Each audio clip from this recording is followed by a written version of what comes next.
Heading into 2025, one of the Chargers' biggest needs is adding weapons for Justin Herbert, and the good news is there are a couple of elite tight end prospects that the Chargers would be happy with if they could land them at 22.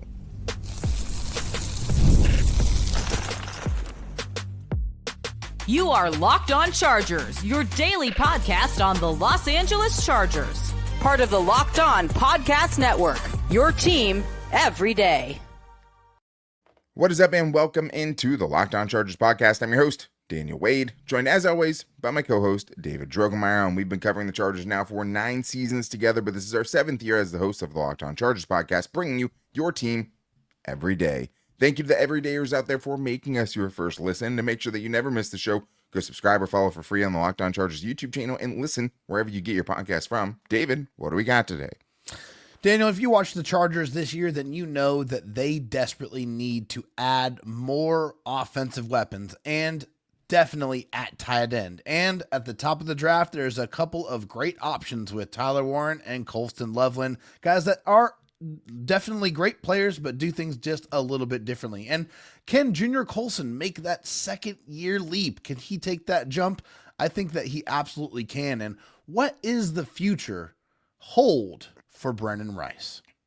Where in the world is Brenden Rice is a question I think we're all asking. But today's episode is brought to you by FanDuel. Super Bowl 59 is here, and there's no better way to make every play more exciting than with FanDuel Sportsbook. New customers can bet $5, and if you win, you'll win $200 in bonus bets. Download the app or head to FanDuel.com to get started. David, I guess a little bit of a mock draft Monday, the first mock draft Monday of the offseason in a way, because we've been wanting to talk about these tight ends because throughout the early parts of this offseason for us, the big thing for the Chargers, or at least the position they've been linked to most commonly when you're seeing these mock drafts start to come out, is the tight end position. I think especially when you're looking at what's available and where the Chargers are picking, because at 22, you're not going to get the best edge rusher or the best corner or the best quarterback, whatever.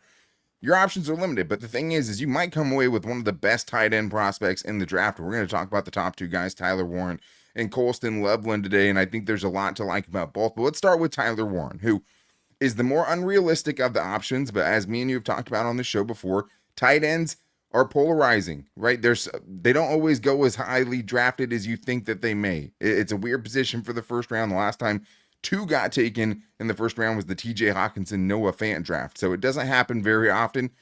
And this is a dude who could go anywhere in the first round, truly. Like, he could be a top 10 pick. I saw Daniel Jeremiah, who obviously does the color commentary for the Chargers radio broadcast, had him going 7th overall to show you the kind of weapon that he is. But a lot of people thought that about Brock Bowers last year, and he went 13th. But let's talk about Tyler Warren, David. After watching a little bit of him, we'll dive more into these guys as the offseason progresses, but we just wanted to get a little taste of what these guys bring to the table, and it was pretty easy to see why Tyler Warren is tight end 1 in this draft class.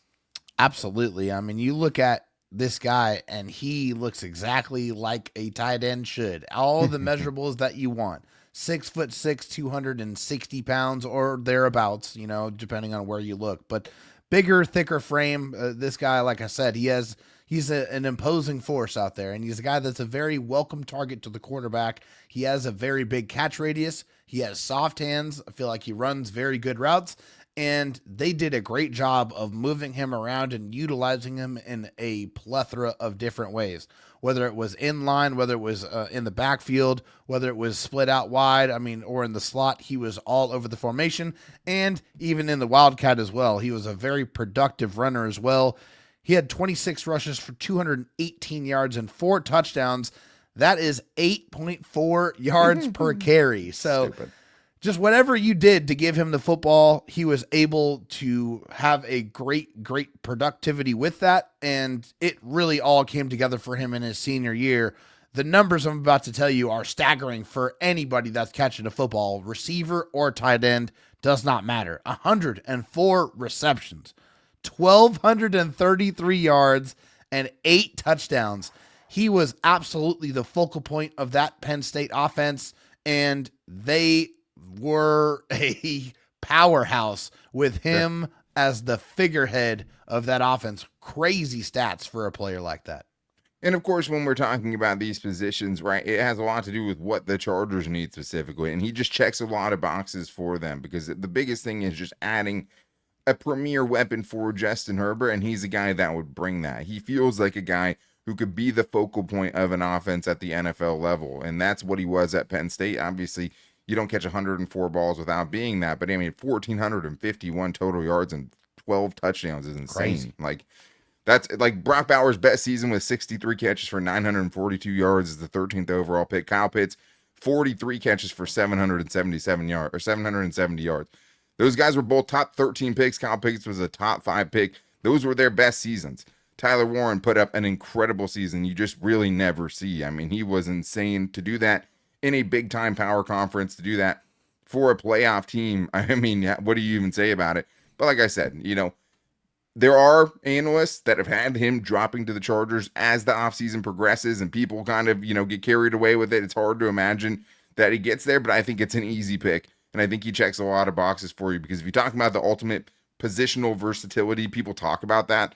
This guy actually has that, right? Tight end, H-back, fullback, running back, wildcat quarterback. I literally saw a play on 4th down where he lined up at quarterback and pooch punted a ball. He literally was a punter at one point this season. Like, the guy can do everything. Also, a 2.8% drop rate according to PFF. And listen to this one, a 61.9% contested catch rate per PFF. He can go outside of his body to make a catch. That. He can make the incredibly tough catches, the one-handed catches, crazy red zone threat. He checks all the boxes, and I think, you know, there are some lapses and some misses in blocking, but has the task, and he has the meanness, has the size to be an impact blocker, which helps the Chargers in the running game as well. But let's talk about the other guy, the guy who has ties to the Chargers already, and that is Colston Loveland, who would have been a first-round pick if he did come out last year. This year, numbers dip a little bit with a much worse quarterback situation, but the player is the same and probably was even better this year than he was as a sophomore. But this is a guy, David, again, where he's the most realistic of the two of these options. Daniel Jeremiah, like we talked about, he had him going to the Chargers at 22 in his first mock draft of the offseason.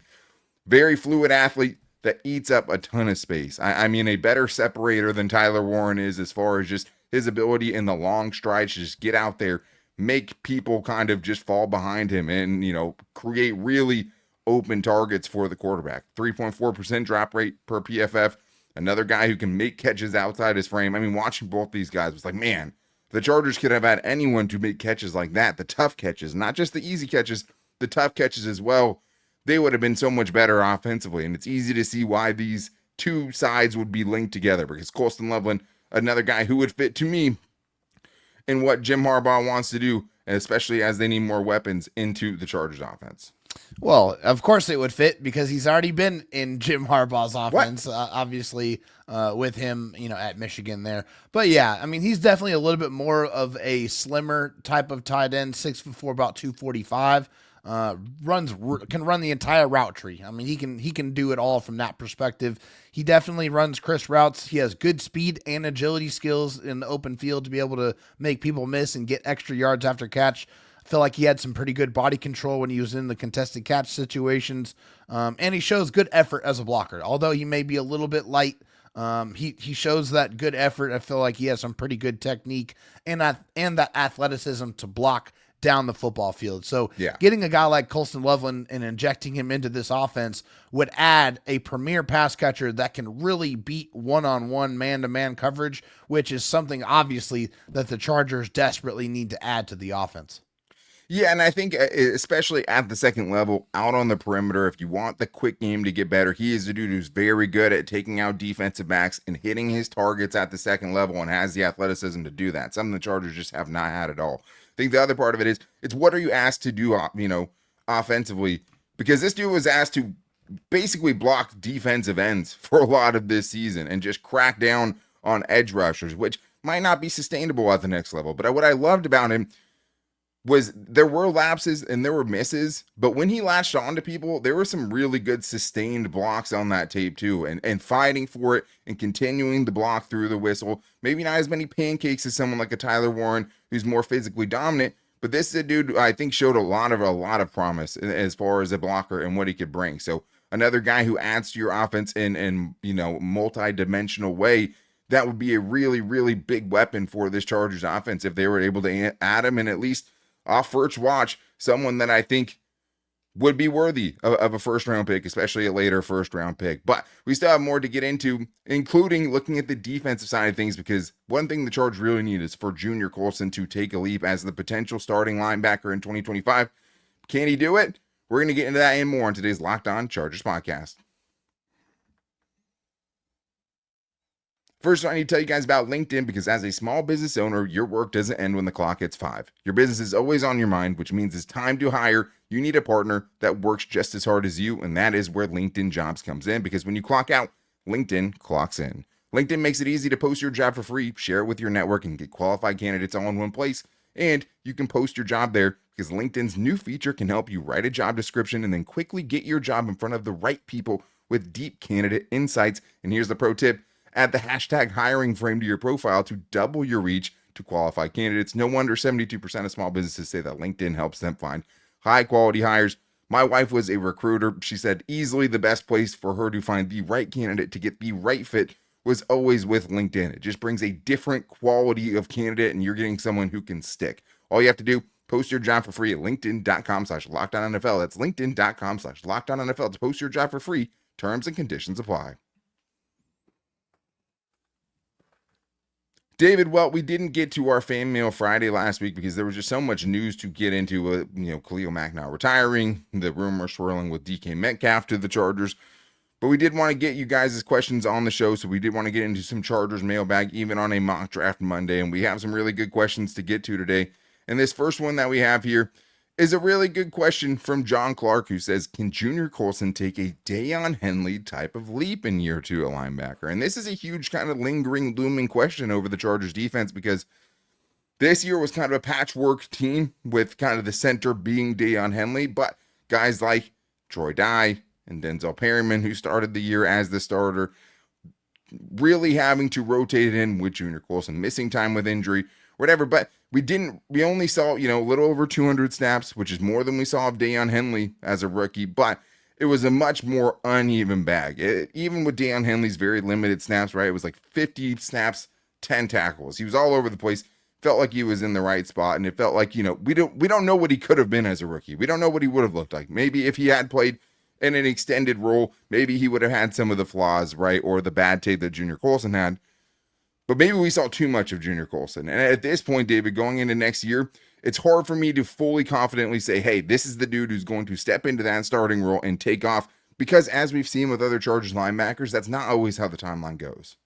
No, it's not. But I do also think with Junior Colson, looking at his unique situation, he was not really healthy at any point, like ever since being drafted. So like his whole first year in the NFL, the whole offseason for sure. Yeah, his offseason was definitely cut short. And like whenever you're trying to go to the next level, the highest level of football, the biggest thing that a lot of players have to adjust to is the speed of the game.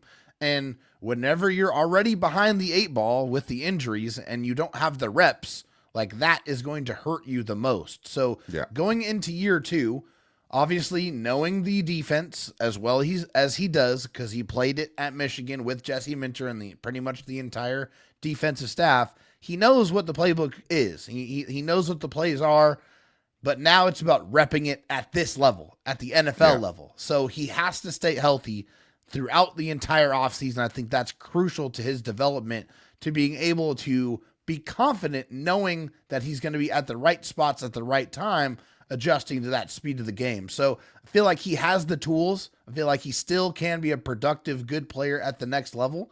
Just think it's going to take him getting the reps that's needed for him to be able to catch up in his sophomore season. Yeah, I mean, we watched him at college. He was such a good player, maybe the best linebacker prospect coming out of the last draft. And I mean, the speed was never an issue. He had good instincts. He was at the right spot, got to spots when he needed to. And he just felt a step behind in year 1. It did feel like it was a speed of the game thing. And as we've seen with guys like Drew Tranquil, or because you're right, it doesn't always happen right away. And you're just waiting for that moment where things kind of click for him. There's been other great linebackers it's happened to as well, where they've had trouble transitioning into the NFL game and the speed there.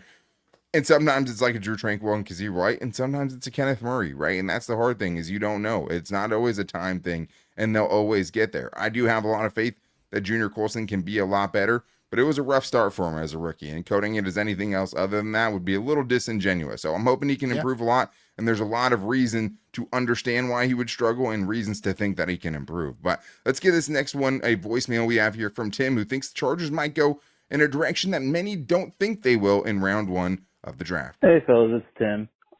I was just wondering, do we possibly see if we draft maybe a corner in the first round this year? I know Sante Samuel probably going to hit free agency, but with Christian Fulton taking basically a back seat in the last few games, I think we probably see maybe if Will Johnson follows. Let me know. All right, bolt up. It's a good question. I think an underrated need for the Chargers, maybe one that not a lot of people are talking about enough, but what do you think? Yeah, I mean, I think you never want to pigeonhole yourself to have to go after one, particular position or another. We saw how that worked out with Tom Telesco. He definitely got lucky a couple of times getting a couple of guys like Rashawn Slater and, Derwin at their James. Biggest needs. Right. Sure. And Sante Samuel Jr. for that matter, right, just kind of fell into his lap. But you can't expect that because the board never, ever shakes out the way that you expect it to.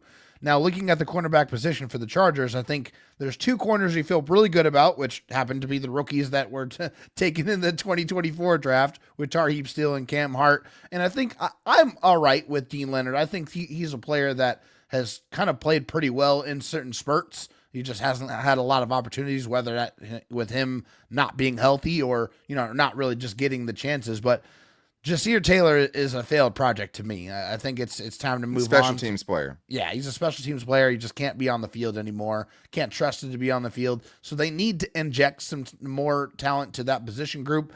I'm curious to see how they're going to address that with regard to free agency. See if there's maybe a guy that they want to add to that group. But yeah, I think that's a position group that they're going to be looking at. I don't know if the first round's going to be the area that they do it in. But you want to be able to take the best player available. That is always going to be the best value because you never know what these position groups are going to look like, and you don't know what injuries you're going to face throughout the season. So taking the best player available to me is always the best approach. It does feel like the emergence of Cam Hart and the emergence of Tarheeb Steele means they don't need to take one in round 1. But if the right guy is there, who knows? One thing this organization told us very early on, and this regime told us, was that we're always going to be drafting corners. We're always going to be looking for corners, and that's the truth. If the right guy is there, if a Will Johnson were to fall, because it would take a pretty precipitous fall for him to fall to you, I could see them going that direction.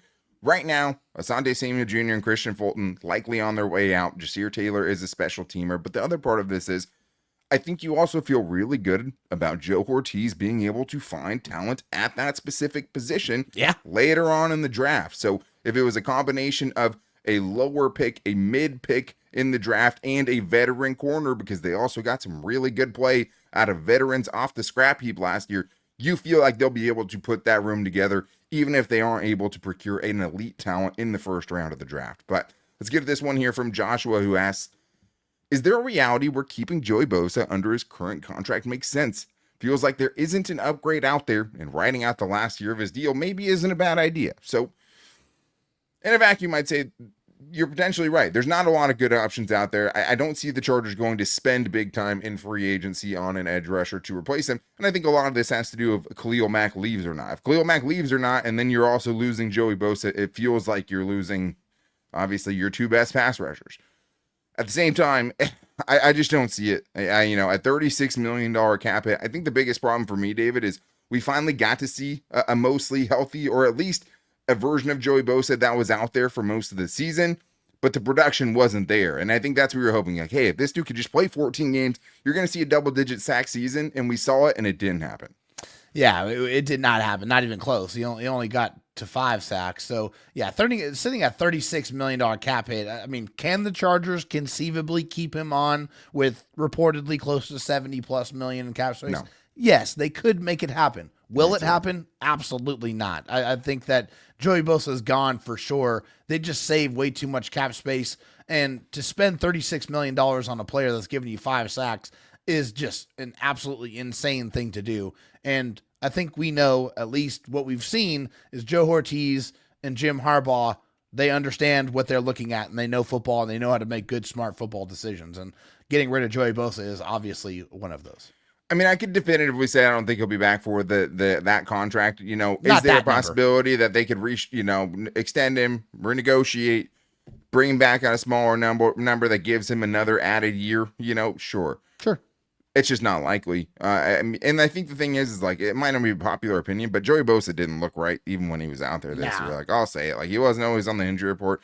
That dude felt nowhere near 100% any point of the season, really early on when he left a game due to injury. I think it was against the Steelers, and it just never really looked the same after that. And it felt like he was out there to be out there for his guys, and because he knows the kind of moniker that he has as an injury-prone player. And it sucks because it doesn't feel like we ever got to see him, fulfill his full potential. But No. It looked bad out there, and that was with him actually being able to be out there. So that was a big win, having him healthy enough to be out there. But I think we also saw in the playoffs that this is a very flawed roster, and there's just no way to argue to me that money isn't spent better. The $25 million isn't spent better helping out other parts of this roster that really need it. But we still have more great stuff to get into, including where the hell is Brenden Rice? What is his future with the team after the way things ended in 2024? We're getting into all that and more in today's Locked On Chargers podcast.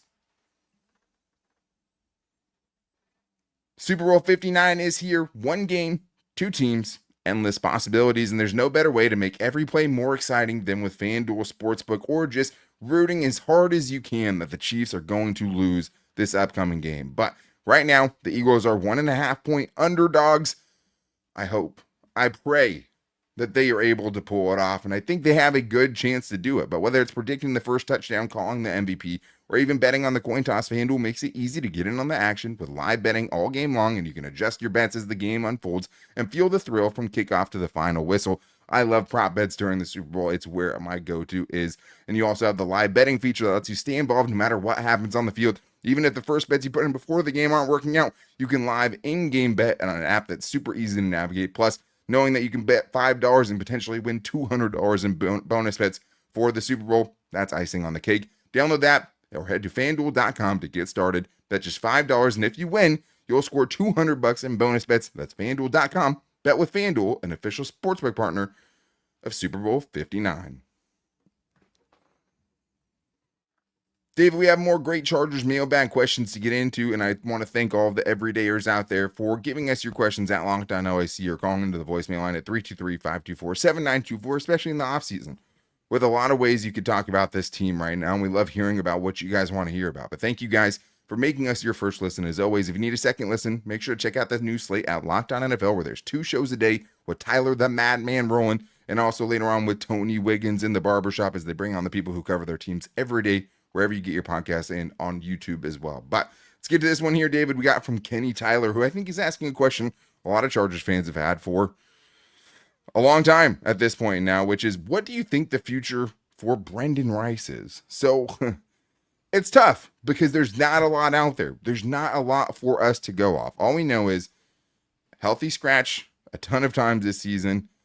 And I think the hard thing is really the only play I remember him on the field, the only play I remember, and this just could be selective memory, is against the Cardinals in that game where the Chargers ended up having to burn a timeout because Brenden Rice didn't know where to line up, and Justin Herbert was screaming at him. Yep.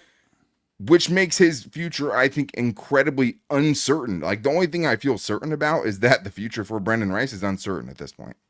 Yeah, I mean, we saw, according to PFF, he registered 2 snaps, and both of them were in that Arizona Cardinals game. I only remember that 1 snap, and I remember that exact play and then him getting removed from the field, and that was pretty much... After the timeout, Brenden Rice was not part of the formation. Exactly. That was the only time that I remember seeing him at all this season, and then he had the shoulder injury and quietly went on IR for the rest of the season.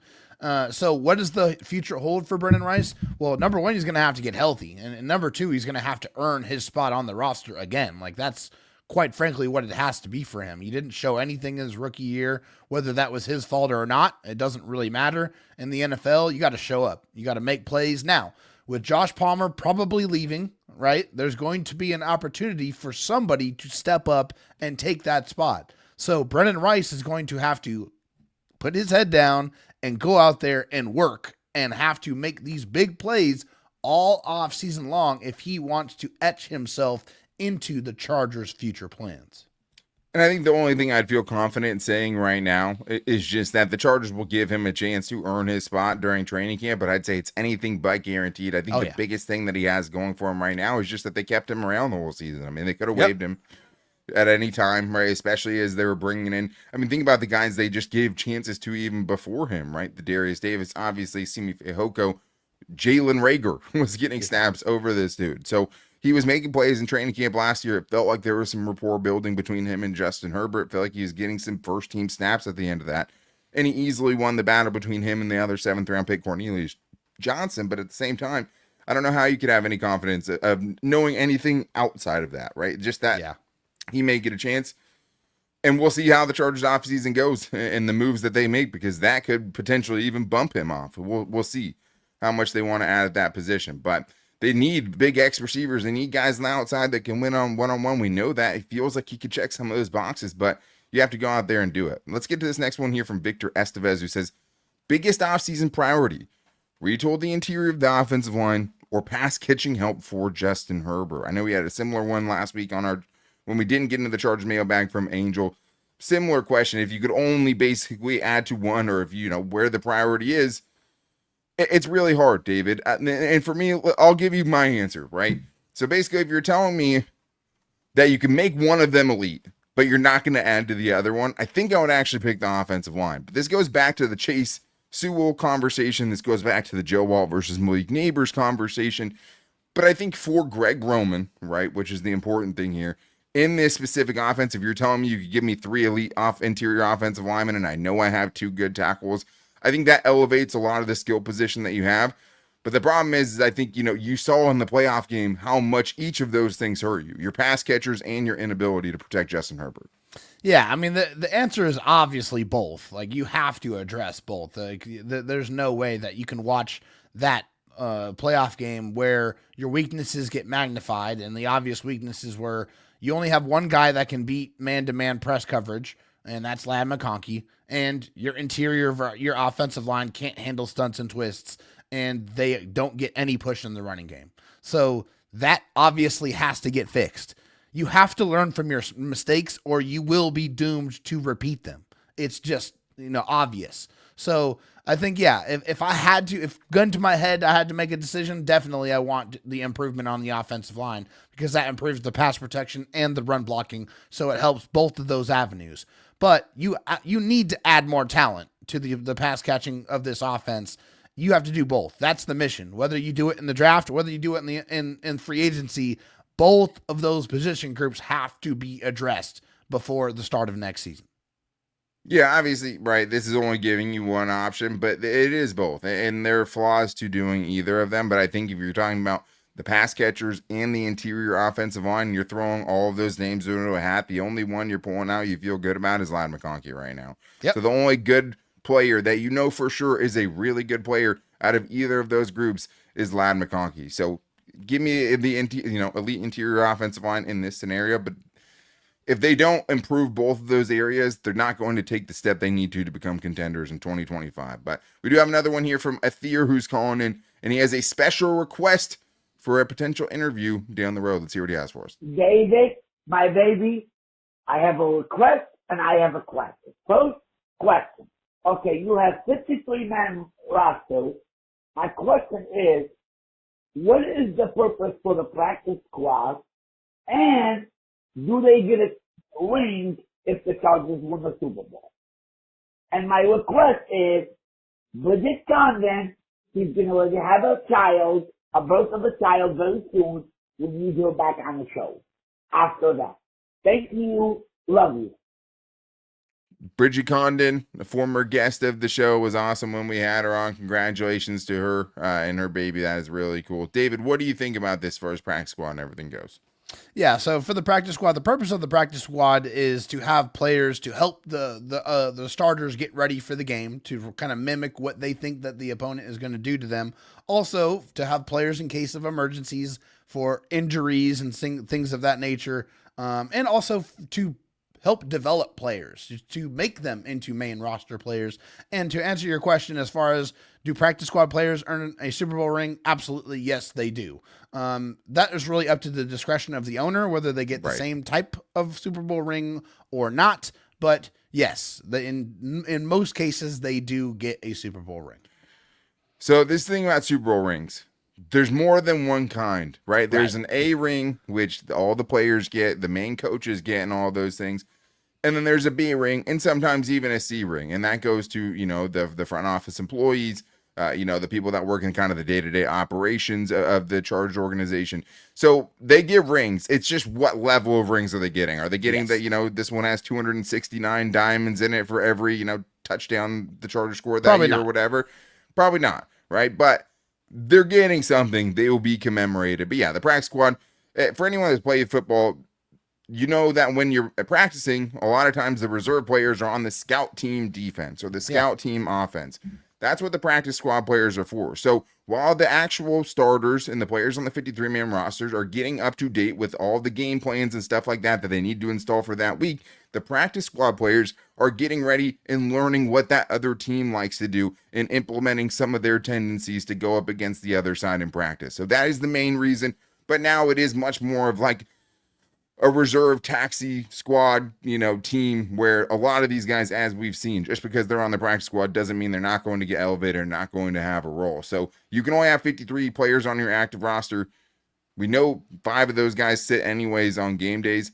This is for everyone else. For all the banged up players you have, these guys are coming up. For all the play, you know, last minute changes, last minute guys getting scratched, you have practice squad players who are up to speed with everything that you're doing.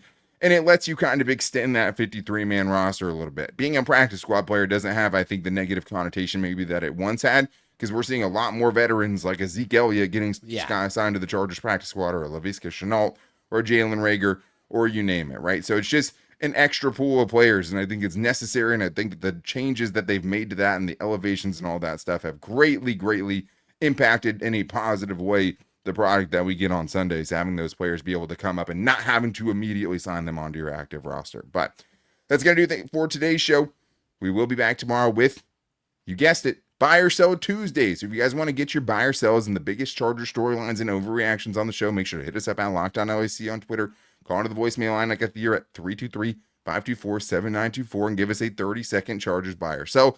Or you can hit us up wherever you consume your podcast from. Also, if you guys have a special guest you want on the show, whether it's, you know, listening to a podcast and you want to leave it in an Apple Podcast review, or if you're in YouTube and you want to leave it on the YouTube comments, let us know who you want us to try to get during this off season. We appreciate it. But to make sure that you never miss the show, the best way is subscribe or follow for free on the Locked On Chargers YouTube channel and listen wherever you get your podcast from, as well as Twitter. You could also find us on Instagram at Locked On Chargers and our Locked On Chargers Facebook page, or on me and David's personal accounts, for me at Dan Talk Sports and David at Dro Talk SD on Twitter. But make sure you guys are back here tomorrow, because it is Buy or Sell Tuesday, one of the best days of the week. But until then, take it easy and go Bolts.